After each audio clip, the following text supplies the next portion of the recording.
Hindi ko po alam kung matutuloy pa yung mga susunod naming pagdinig sapagkat nagtatangka na nila na pigilan kami dahil hindi raw po kami ang legitimately na may hawak na po ng poder ng kapangyarihan sa Senado. Aha.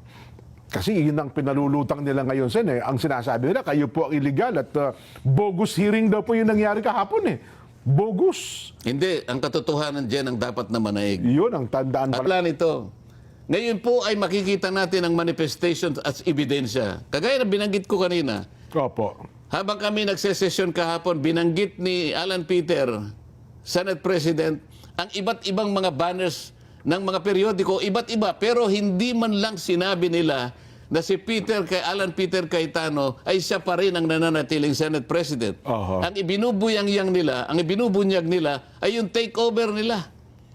Na base na rin do sa ginagawang pagsusuporta ng mga kapanalig nilang mga judges, mga ex-magistrate ng Korte Suprema. Opo. Mga Pati yung, ex-Senate President. pati yung Integrated Bar of the Philippines. Ay, pa nga pala, Sen. No? Nung Alam mo taka ko dyan, doon, ano? ako, kabilang ako dyan kasi Lahat pagka-abogado, member ng IBP. pagka ikaw abogado at napasa ka sa bar, automatic kasi member ka Miyembro ng ka ng Integrated IBP. Bar. Alam mo, dapat siguro ay isang araw, ito ay ma-review ng Korte Suprema kung tama pa ito Oho. Kasi mandatory kaming membro niyan.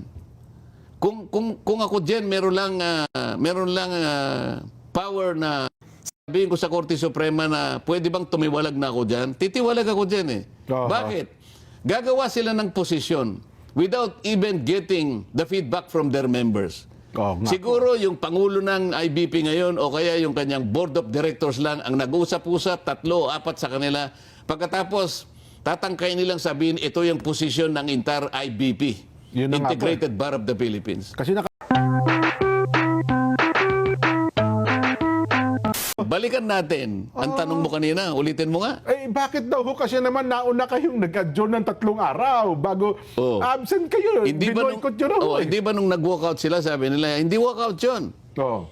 It was a legislative strategy. Estratehiyo. Tuwan-tuwa nga sila doon, Sen. Oo. Naisahan daw nila kayo doon. Naisan daw kami. Oho. O yun akala nyo. O nung nag-walkout sila, kami naman, sila sabi nila nag-boycott daw kami. O yun na nga, Diyan hindi kami nag-boycott. Oho. Bakit wala kami? O bakit nga po? Wala, 3 araw po O ginamit lang namin ang nakasad sa Section 6, Article 6, Section 16, Paragraph 5 ng Saligang Batas. Oho. Ano po nakalagay, Sen? O, basahin natin. Sige po. Neither house during sessions of the Congress, Oho. Neither house, either Senate Or, or the House of Representatives, Opo. bawat isa sa inyo, sabi niya, Okay, oho. shall, Okay. without consent of the other, adjourn for more than 3 days, Oho. nor any other place than that which the 2 houses should be sitting. Oh, itagalog mo. Oho. Walang isa sa inyong dalawa nang walang consent yung isa Oo. ang Mag-a-adjourn. mag-adjourn Oo. ng higit sa 3 araw. Ginawa ba namin nag-adjourn ng higit sa 3 araw? Hindi po, eksaktong 3 araw. O eksaktong 3 araw. Anong ginawa namin? Ginagamit lang namin ang nakasaad sa Saligang Batas as a legislative strategy. Alam mo kung bakit? Opo. Kung nandun kami noong June 1, June 2 o June 3, nakuha nila kagad ang mga committees na ilugso nila si Alan Peter Cayetano as Senator. Nakuha nila yung blue ribbon, hindi na natuloy yung June 4. Ayun pala talaga ang target nila. Kaya ang sabi ko, Jen, ang pinakamahalagang salita ngayon, katotohanan. Katotohanan. Ayaw nilang matuloy ng kahit sa anong paraan yung June 4, 2026 sapagkat marami ng katotohanan ang lalabas doon. Ayun. Hindi pa yung ganap, ngunit malaking bagay sa tinatawag nating katotohanan ang unti-unti nang lilitaw. So kung ang mangyari pala, Sen, hindi mo nila makuha ang Senate President, magdideklara sila ng all committee chairmans vacant, makukuha nila ang Blue Ribbon Committee. Isa lang ang dumating sa amin doon, makukuha na nila Yun Hindi, pala. isa lang ang dumating sa amin, mailulugso na nila si Alan Peter.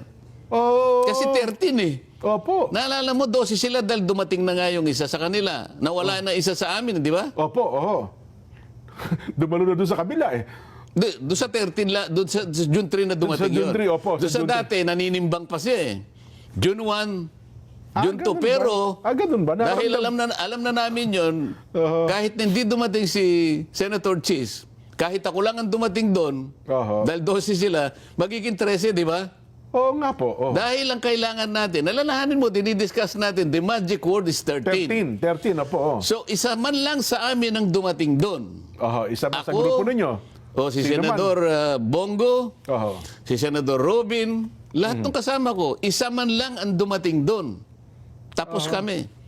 Ang pinaka-importante ron, yung Blue Ribbon Committee, makukuha nila, kagaya ng ginawa nila ngayon, na nagkunwa silang nakuha na nila kahit 12 lang sila. Oho. At, Kasi at bigla na siyang naglagay na siya na raw ang BRC chairman ngayon at siya raw ay gagawa na ng pagdinig sa Lunes. Ewan ko kung anong klaseng pagdinig ang gagawin ng isang illegal na chairman at illegal na pag-take over ng komite.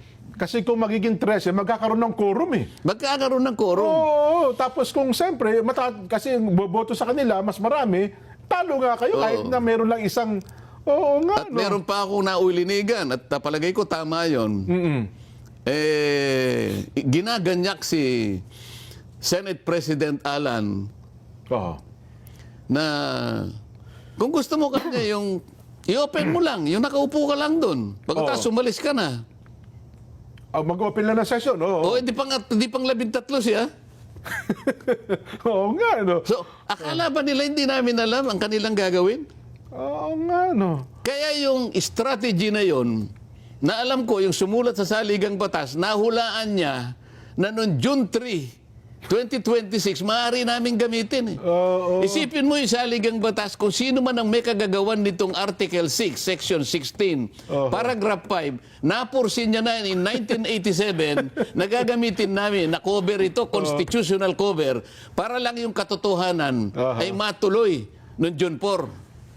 Parang propesiya pala ata. Ngayon siguro naiintindihan mo na, Jen. Ngayon ko naunawa na, oo nga, no? Kaya mga kababayan, ako po'y nagpapasalamat kung sino man po yung Ang may akda niya. kasama noong 1987 Constitutional Commission, kung paano po niya naisip yung 3 araw Na magagamit pala ngayon, ano? na magagamit namin po, mga ilang taon ang dadaan, dekada po ang dadaan, magagamit pala namin constitutional cover. Nako. Pero yung pag-walkout po ba nasa Constitution? Tanungin mo nga ako. Nasa Constitution po ba yung pag-walkout? Wala. Wala mo ba? Humanap sila, basahin na lang Constitution. Kung yung pag-walkout ay pinapayagan ng saligang batas. Yung 3 araw na hindi yung pagdalo. Na pinayagan. Ulitin ko po, mga kababayan nakikinig. Article 6, Section 16, Paragraph 5. Kung sino man po yung sumulat noon. 1987 ito, Jen. 1987 2026 na tayo. Ilang taon yon? Paki-compute. Mathematician, cameraman. Yan, may hawak na, no? Ilang taon na yon? 1987. Kahina nitong mga 2026 mathematician minus natin. 1987. Ilan? 39 years daw po. Tama ba? Isipin mo, sinong makapagsasabi na yung taong kinasangkapan ng tadhana 39 years ago, nakita niya na dahil sa pangangailangan na mabunyag ang katotohanan, pwede naming gamitin itong isinulat nila na bahaging ito ng saligang batas. Parang paunang ano ho yun, no? Parang ibinigay sa amin ito eh. Kasi ang sinasabi nila, Sen, dapat na po in-advise nyo ang lower, yung lower chamber. Basta ang sinasabi ko sa iyo, meron kaming constitutional cover. Ang sinabi niya, bawal sino man sa inyong dalawa nang hindi kayo nagko-consent sa isa't isa na magpasya kayong mag-adjourn ng more than 3 days. 3 days lang ginawa. 3 days lang ang ginawa namin eh. June 1, June 2, June 3, 2026. Oo nga, no? Baka hindi nila nabasa. Nabasa lang nila, Abilino ko, decision. Yan ang alam ninyo. Pero yung sumulat nito o kinasangkapan ng tadhana na sulatin ang bahaging ito ng saligang batas ay isang anghel. May propesya siya na magaga. Di ba? Opo. Sino makakapagsabi na 39 years later, sabi nung gumawa nito, magagamit yan. Magagamit yan. Oo nga, no? Nung mga taong talagang ang gusto nila ay magsiwalat ng katotohanan. Magagamit yan sapagkat kung hindi nila gagamitin yan, lilikutin at lilikutin kagaya nga ng ginawa nilang panlilikot. Kahit 12 na lang. Kahit 12 lang. Sinubukan nilang kunin ang Blue Ribbon Committee. At kamuntik na nga hindi natuloy. Akalain mong merong dumating na secretary doon, haharangin pa yung pagdating ng 18 ex-soldiers ng ating bansa na nung araw na yun ay tinawag, inimbita para sila ay magpahayag nung kanilang dating na ginawa na hindi pa nakarecord sa aming komite. Kinasangkapan nila pati Blue Ribbon Committee, wala silang pinapasok. Isip-isipin mo, Pati staff, lahat ng gagamitin namin. Lahat ng Pati gagamitin. mga stenographer, pati mga tao. Wala, kami-kami na lang, mga staff namin, para lamang mahayag ang ilang bahagi ng katotohanan na matagal na pong hinihintay ng mga kababayan natin. Hindi ko po alam kung matutuloy pa yung mga susunod namin pagdinig, sapagkat nagtatangkanan nila na pigilan kami dahil hindi raw po kami ang legitimately na may hawak na po ng poder ng kapangyarihan sa Senado. Kasi yun ang pinalulutang nila ngayon, Sen. Ang sinasabi nila, kayo po ang illegal at bogus hearing daw po yung nangyari kahapon. Bogus. Hindi, ang katotohanan dyan ang dapat na manaig. Yun ang tandaan At pala alam natin. ko dyan, alam mo rin ito, sapagkat ito'y napasulat dyan Ay, opo naman. Di ba? Oo. Ang sabi sa John 8:32. Itagalog mo ito dyan, ha? Opo. Juan, ano po? John 8:32. Juan 8:32. Tagalog ba yung 8:32 ikaw naman? Hindi kasi mas maganda pa pagaganda ng Sen. Spanish yun Opo. Gusto ko Tagalog. Juan John 8:32. walo, hindi akmasin. Parang Hindi nga Tagalog mo. 8:32. Hindi ganun ang pagbasa nun Kapitulo 8. Hindi, sabi, talatang 8. Versikulo 32. Hindi versikulo ang tawag dun Basta yun ang ibig ko sabihin. Sige na. Kailangan malinaw lang ito. Then you will know the truth, sabi niya. And the truth will set you free. Yan. Tagalog. At kapag nalaman mo ang katotohanan ay magpapalaya sa iyo. Di ba? Tama po ba? That truth. At ngayon, sabi niya, at malalaman mo ang katotohanan. At malalaman mo ang katotohanan. Sapagkat ang katotohanan ang magpapalaya sa iyo. Bakit ka palalayain ng katotohanan? Malalaman mo ngayon talaga kung sino ang dapat managot. Sa pinakamalaki, pinakamaanumalyang pagnanakaw sa salapi ng bayan. Alam po ninyo, hindi namin alam kung paano i-describe ito Siguro ito po ang pagnanakaw na po pwedeng maisulat sa Guinness Book of World Records. Bakit po? Kasi po ang magnanakaw dito, hindi katulad ng karaniwang magnanakaw na nagtatakip ng muka o gumagamit ng iba't ibang kaparaanan para yung kanyang pagkakakilanlan. Hindi makikilala siya. Ay hindi. May tatago niya. At kung minsan gumagamit sila ng kadiliman, lahat. Madulas sila, gagamit ng ibang kaparaanan. Pero, itong mga nagnakaw pong ito, sa tanghaling tapat po nila ginawa. At hindi po itinago ang kanilang mga muka. Sa At ang tanghaling kasuotan po nila ay mga pambansang kasuotan. Mga nakabarong pa, At tinatawag po silang mga honorables. Yun. Pero imbes na pagsilbihan po yung bayan, na sumumpa sila na silang magsisilbi sa taong bayan, ang taong bayan po ang ninakawan. Yun po yung description ng isang pagnanakaw na talagang qualified sa Guinness Book of World Records. Hindi po ba dapat ang katotohanan sa likod niyan ay mabunyag? Yes po. Bakit po nila pinipilit na takpan ang katotohanan? Kahit sa anong kaparaanan, ilulugso yung tunay na leadership ng Senado para sa ganun makuha nila ang poder para yung pagtatakip na yun ay manatili at maibaon po yung katotohanan habang buhay. Yan po. Kaya pala tamang-tama yung sinabi yung talata na yun, Sen, at malalaman ninyo ang katotohanan at ang katotohanan ay magpapalaya sa inyo. Para malaman na ng taong Juan bayan. 8:32. Oh, meron pang isa dyan eh.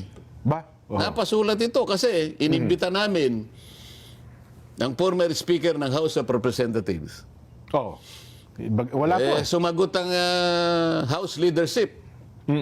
Kasi pangkaraniwan, ang imbitasyon ay ibinibigay sa leadership ng House. As a Speaker of the House. Oo, sumagot. sumagot yung Secretary General, siyempre sa kapahintulutan ng Speaker ng House of Representatives. Opo. At ang sinabi nila ay tayo po ay napapailalim sa isang interparliamentary courtesy.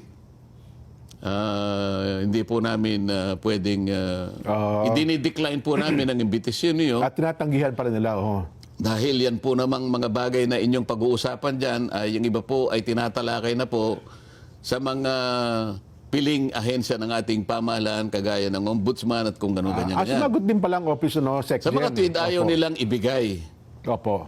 ang pahintulot na makadalo yung iniimbita namin. Oho. Kasi kasama rin din ng ombudsman at saka yung Opo. Representante po ng DOJ, di ba? Marami po kayo. ombudsman o representative, Opo. yun naman DPW at secretary or representative. Yun naman, Opo. Pati DBM. wala naman secretary silang or sinabi, representative. basta na hindi na lang sila dumating. Ang sinasabi ko lang na nag-decline ay yung House of Representatives dahil nga doon sa ganong, sa ganong kadahilanan. Ang masasabi ko lang, nung una kasi, ganun din ang ginawa nila nung panahon na ang chairman ay si Ping Lacson dahil daw meron ng ICI noon na nabuog naman. Ganun din ang bali pangangatwiran na ginawa. Opo. Eh sabi ko naman, paano hindi natin iimbitahan sa sarili ko lang namang ano ito? Yung sulat kasi dyan, hindi naman naka-address sa akin. Naka-address sa chairman ng Blue Ribbon Committee, si Senator Pia Cayetano. Okay, opo. Pero kung ako si Senator Pia, ang isasagot ko lang, ay sana ganun din ang isagot niya, Jen. Oho.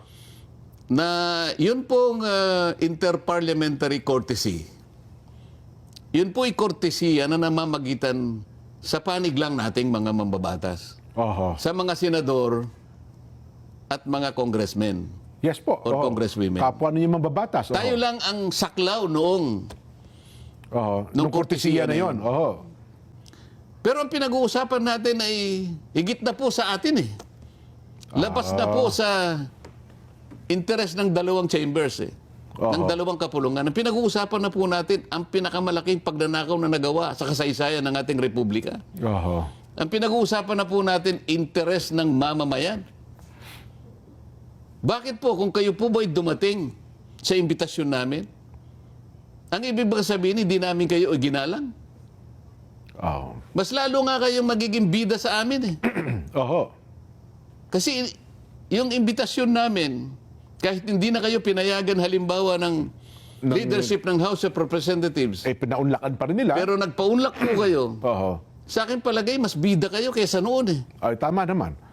Kumbaga, handa kong Kaya ang harapin. tanong ko, Jen, Oho. tanong ko rin sa lahat, lalo na sa kanila, ang tanong ko doon sa grupo ng Bendalo, hindi ba paggalang ang pag-imbita sa kanila? Oho. Kung dumating ba siya, nawalan ba siya ng karangalan? Oho. Binastos ba namin siya kung dumating? Tatanungin ka lang eh. Kaugnay ng pagnanais ng taong bayan na makita ang kaganapan ng lahat ng ito. Oho. At katapos-tapusan, mapanagot lahat ang dapat managot dito. Yun lang imbitasyon sen, di paggalang mo eh. Imbitasyon di mas maayos na pag-iimbita. Di Kaya nga. paggalang, pagrespeto nga po yun. Ibig di mo ba? bang sabihin, gagamitin mo yung kortesiya na isang pananggalang Oho. laban sa interes ng mamamayan na naghahanap na ng katotohanan? Diyan, ang root word natin ngayon, ang pinaka-importanting salita ngayon, katotohanan. Katotohanan. Magiging sagwil ba yung kortesiya na yan para yung katotohanan ay matakpan? Sa aking palagay dyan, hindi. Walang katwiran na i-recognize mo yung interparliamentary courtesy sapagkat ang nangingibabaw dito yung interes ng mamamayan at ang iyong bansa. Oho. Oh, anong napasulat yan? Anong napasulat? Hindi ka dumating. Oho. Meron katapat din eh. Ba? Oho, ano O po ito, mahihirapan ka rito. Ano po yan? Kawikaan Ba? 28:1. Oh, Kawikaan 8:21. mali ako doon ha. Proverbs pala. Tinagalog ko kagad eh. Proverbs 28:1. Ayan. oho. Tagalog. Kawikaan 8:21. 28. 28:8 ano? Oh. Ba't ang hina mo sa Tagalog din? Kawikaan Mas madali ba? 28:1. Uno. Isa. Isa. Proverbs 28:1. Ano sinasabi? Opo. Evil people run even though no one is chasing them. Ba? But good people are as brave as a lion. Alam mo, ito ay kinuha ko sa International Children's Bible at saka New Catholic Bible. Oho. Parehong-pareho. Ulitin ko, evil people run even though no one is chasing them. But good people are as brave as a lion. Yan. Oho. Translate, Tagalog. Tumatakbo ang masama. Hindi ganun din. Ang gusto ba pati ibilo ba? Ulitin ko. Evil people run even though no one is chasing them. Aha. Ang mga masasamang tao ay tumatakbo kahit wala naman tumutugis sa kanila. Yan. Opo. Pero ang mabubuting tao ay umuungol, ay kasing tapang ng isang leon. Yan. Humaharap na kasing tapang ng leon. Opo. Oh, ito pa. Ginamit ko naman yung New International Reader's Version. Pareho rin. Jen. Oho. Sinners run away even when no one is chasing them. Oho. But those who do what is right are as bold as a lion. Yan. O yan. Talagang tumatakbo yung masama, no? Kahit walang Di ba? humahabol talaga sa kanila. Umiiwas talaga. Opo. Paiwas talaga. Oho. Isip-isipin mo, wala namang umahabol sa'yo, takbo ka ng takbo. Samantalang yung walang kasalanan, Eh, parang leon talaga hinaharap yan, Sen. No? Oho. Mabigat. Eh, kasi yung matatapang, Sen, ang sabi nila eh. Di ba? Merong nagpadala sa akin dito. Oh. Yun daw mga nagagalit sa iyo ay mga papahiya at mga lilito, Sen.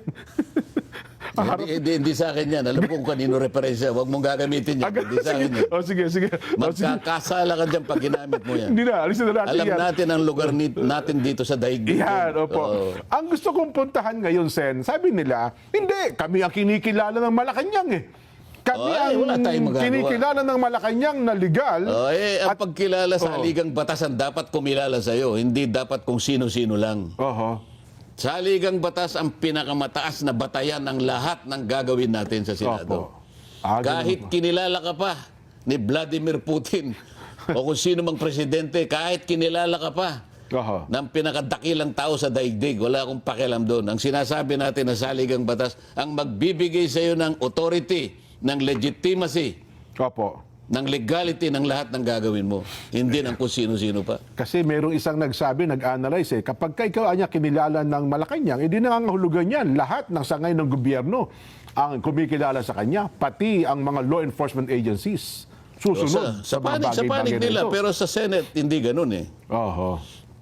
O sinabi pa nga nila na nung sabihin ko na ito lang naman ang takeover na walang basbas ang Malacanang eh. Nako, nag-react tuloy Medyo siya. nag-react ang Malacanang. Sabi niya, I will laugh at your face.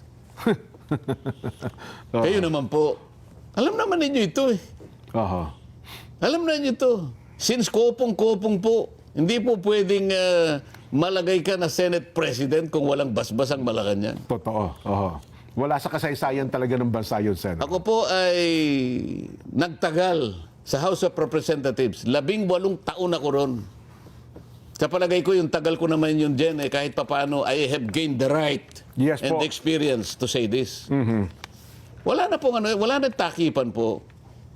Kahit sino pong presidente, nangangarap lahat.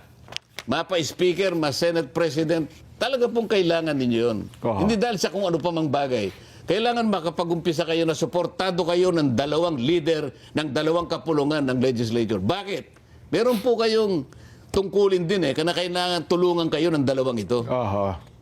Dito pa kahit sa anumang bagay, kailangan po ninyo 'yon. Kaya wag po kayong magbabalat sibuyas na sasabihin niyo na hindi totoo 'yung sinasabi ko. Aha. Kaya nga po kami nagkakaganito Sa aming pag-aakala lamang na makapaggawa kami ng isang bagay na magtutuwid sa lahat ng pagkakamali, ang katotohanan ay lumitaw. Opo. Hindi po ba, bago ko pinasimulan ang Blue Ribbon Committee, ay nagpunta ako sa Malacanang at nakausap ko po kayo.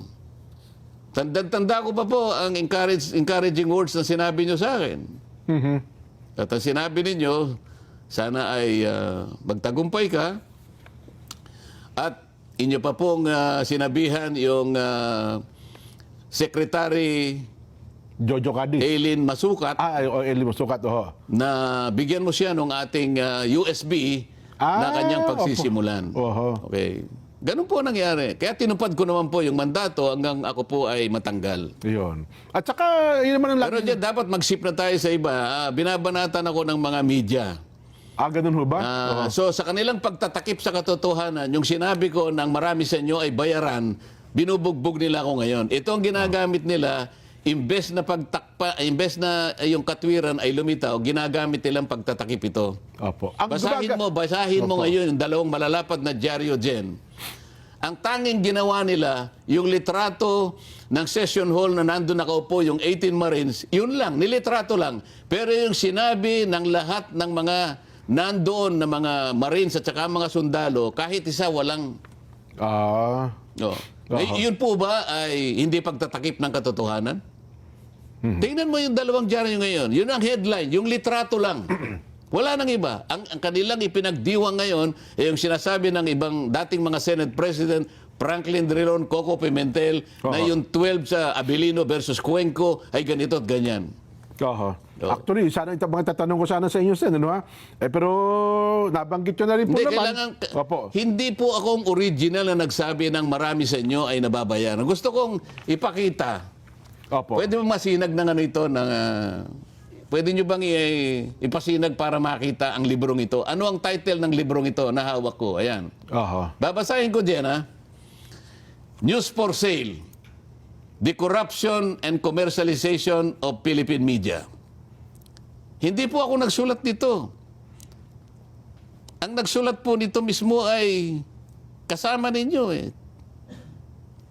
Ayoko na po magbanggit ng mga pangalan. Babanggitin ko na lang po ang ilan sa mga sinabi nila para lang, ito po, Malu Mangahas, then PPC Executive Director, said in a report to Press Council members that Manila Times reporters said they believe that up to 90% of their colleagues were open to accepting money given by their sources. The practices, this reporter said, was most prevalent among tabloid correspondents who are among the poorest paid in the profession. Reporters cited the following reasons for accepting bribes: the system itself, their having gotten used to it, peer pressure, and acculturation, a lack of understanding of journalism and journalism ethics, and the need for cash. When asked about specific cases of media corruption they know about, reporters recited a litany of sins. Reporters receiving monthly retainers from 5,000 to 10,000 pesos. 2004 edition lang po ito, ha? Finance foreign trips, night outs in pubs, sauna baths and restaurants, contract brokered by corporation with promised commissions in exchange. 5 to 6 figure sums paid for various services, even ₱1 million fee, good for 2 years for a group of reporters tasked to set up a consultancy agency by their sources. Napakarami pong gusto kong basahin dito. Hindi po ako nagpasimula nito. Corruption is damaging the media's credibility and undermining their potential as an information source and as a tool for strengthening Philippine democracy. The excesses committed by corrupt journalists have eroded the goodwill that the media should otherwise be enjoying because their role in chronicling and making sense of important events in the nation's turbulent history. Instead, corruption is fanning popular skepticism and cynicism about journalism. Many citizens now think that media are grasping and greedy lot, as corrupt as the politicians they report about. Ang dami nito, Jen. So, hindi po ako nagpasimula nito. Ngayon po ay makikita natin ang manifestations as ebidensya. Kagaya na binanggit ko kanina, Opo. habang kami nagsesesyon kahapon, binanggit ni Alan Peter, Senate President, ang iba't ibang mga banners ng mga periodiko, iba't iba, pero hindi man lang sinabi nila na si Alan Peter Cayetano ay siya pa rin ang nananatiling Senate President. Oho. Ang ibinubunyag nila ay yung takeover nila. Na base na rin doon sa ginagawang pagsusuporta ng mga kapanalig nilang mga judges, mga ex-magistrate ng Korte Suprema. Opo. Mga Pati ex-Senate President. pati yung Integrated Bar of the Philippines. Ay, pa nga pala. No? Taka Alam mo ako dyan, doon, ano? kabilang ako dyan eh. Kasi Lahat pagka-abogado, member ng IBP. pagka ikaw abogado at napasa ka sa bar, automatic kasi member ka Miyembro ng ka ng Integrated IBP. Bar. Alam mo, dapat siguro ay isang araw, ito ay ma-review ng Korte Suprema kung tama pa ito eh. Oho. Kasi mandatory kaming membro niyan. Kung ako dyan, meron lang power na sabihin ko sa Korte Suprema na pwede bang tumiwalag na ako dyan, titiwalag ako dyan eh. Aha. Bakit? Gagawa sila ng posisyon without even getting the feedback from their members. Oo nga. Siguro yung Pangulo ng IBP ngayon o kaya yung kanyang Board of Directors lang ang nag-usap-usap, 3 o 4 sa kanila.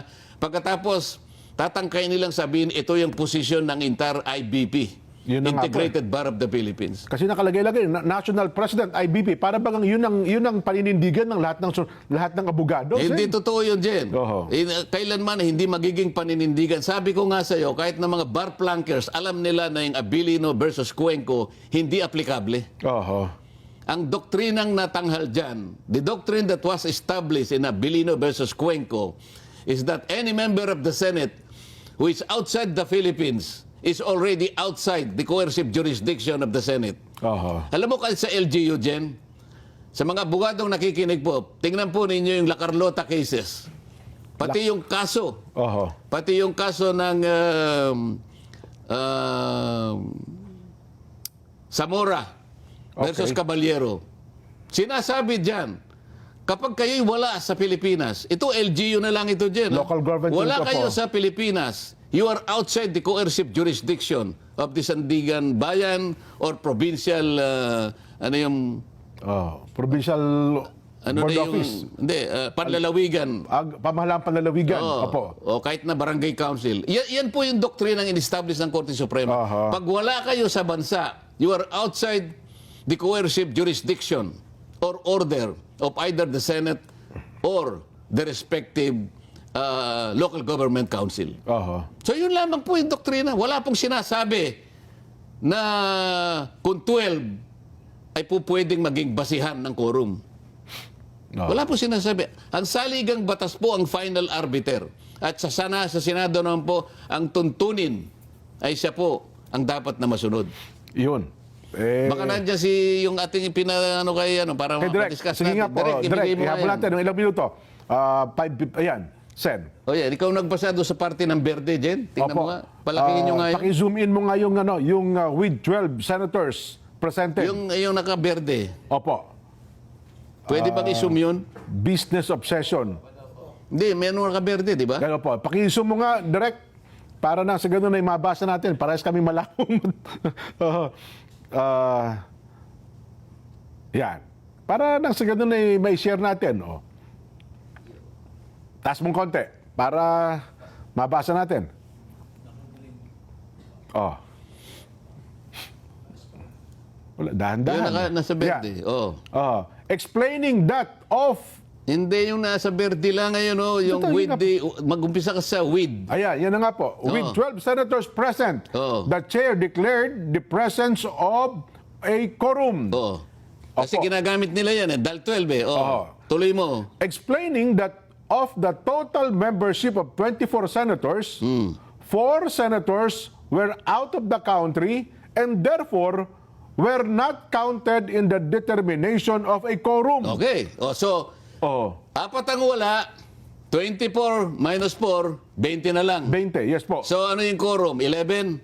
11 po. O kaya yung 12 pwede na. Sobra pa po So sa amin. alam nila yan eh. Oho. Ibig ko sabihin, ang doctrinal issue dito, pag wala ka sa bansa, Hindi ka kasama sa hindi ka bilang. kasali. Opo. Pagkatapos, hindi nila alam yung special session na tinawag ni Pangulong Duterte nung nagkaroon ng COVID-19 Opo. na sinasabi ron 12 din ang ano eh. Ito yung binabanggit nila eh. Oho. 12 din. Pakita mo yung isa ngayon, yung naunang binigay ko sa iyo direct. Para lang makita. Yan. Ayan yan, Yan ba Jen. yung roll call? O, doon sa roll call, ang nandun lang 12, sabi niya. Oho. Makikita mo yung 12 ang mga pangalan dyan, ano? Yes po. With 12 senators present, sabi niya sa baba, The the chair. chair declared the presence of a quorum. So 12 na naman, ano? Yes po, oo. Ginagamit nila yan. Senators Angara, itaas mo. Ayan. Senators Angara, Binay, De La Rosa, Drilon, Ontiveros, Marcos, Pangilinan, Pimentel, Villanueva, Villar, and Subiri were unable to physically attend the session. Okay. Opo. Okay? So bakit nila ginawang with 12 senators? Kasi, Jen, hindi nila sinasabi, 8 dyan sa mga binanggit ko, nag-phone pats. Nag-phone patch. So 8 plus 12, Oho. 20 na naman. Oho. Ano yung quorum? Di 11.